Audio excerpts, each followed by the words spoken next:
2003 সালে বাংলাদেশ দল অস্ট্রেলিয়া গিয়েছিল 2 ম্যাচের টেস্ট সিরিজ খেলতে। সেই সিরিজের আগে সাবেক অস্ট্রেলিয়ান ক্রিকেটার ডেভিড হুকস বলেছিলেন, একদিনেই হারানো সম্ভব বাংলাদেশকে। টাইগারদের এক ম্যাচে 3 দিনে এবং অপর ম্যাচে 4 দিনে হারিয়েছিল অজিরা। কিন্তু প্রায় 22 বছর পর চিরপ্রতিদ্বন্দ্বী ইংল্যান্ডকে মাত্র 2 দিনে হারিয়ে দিয়েছে অস্ট্রেলিয়া। এতে মধুর সংকটেই পড়েছে ওদের ক্রিকেট বোর্ড।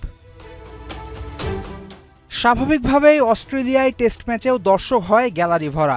অ্যাশেজে সেই দর্শক সংখ্যা বেড়েছিল আরও। পার্থের অপটাস স্টেডিয়ামে টেস্টের প্রথম দিন হয়েছিল 51,000 দর্শক, দ্বিতীয় দিন মাঠে উপস্থিত ছিলেন 49,983 জন। টেস্টের তৃতীয় দিন ছিল রবিবার। এদিন গ্যালারি ফুল হাউসই হওয়ার কথা ছিল, কিন্তু খেলা শেষ হয়ে যাওয়ায় তা আর হচ্ছে কই। সব মিলিয়ে পার্থ টেস্টের দ্বিতীয় আর তৃতীয় দিনে শুধু টিকিট বিক্রি থেকেই আসার কথা ছিল 30 লাখ অস্ট্রেলিয়ান ডলার, যার বাংলাদেশি মূল্য প্রায় 24 কোটি টাকা। 2 দিনেই টেস্ট শেষ করে ট্রাভিসে টিকিট কিনে ফেলা দর্শকদের কাছে সরিও বলেছিলেন ম্যাচ শেষের সংবাদ সম্মেলনে।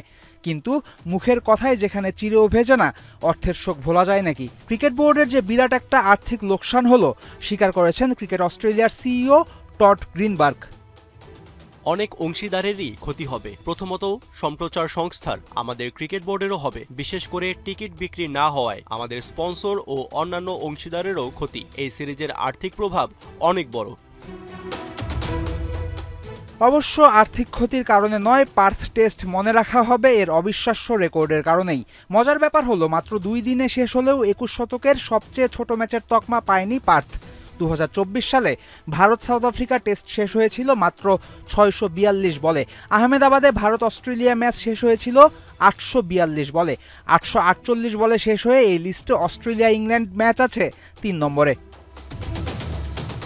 পার্থ টেস্ট মাত্র 2 দিনে শেষ হবে তা তো আর আগেভাগে কেউ জানতো না। সিরিজের দ্বিতীয় টেস্ট শুরু হবে 4 ডিসেম্বর। সকলের অপেক্ষা তাই দীর্ঘায়িত হচ্ছে। একই সাথে ভবিষ্যতে টেস্ট ক্রিকেট 4 দিনের করা যায় কিনা সেই চিন্তাও আসতে পারে নীতি নির্ধারকদের মাথায়। ফয়সাল হাবিব, 71।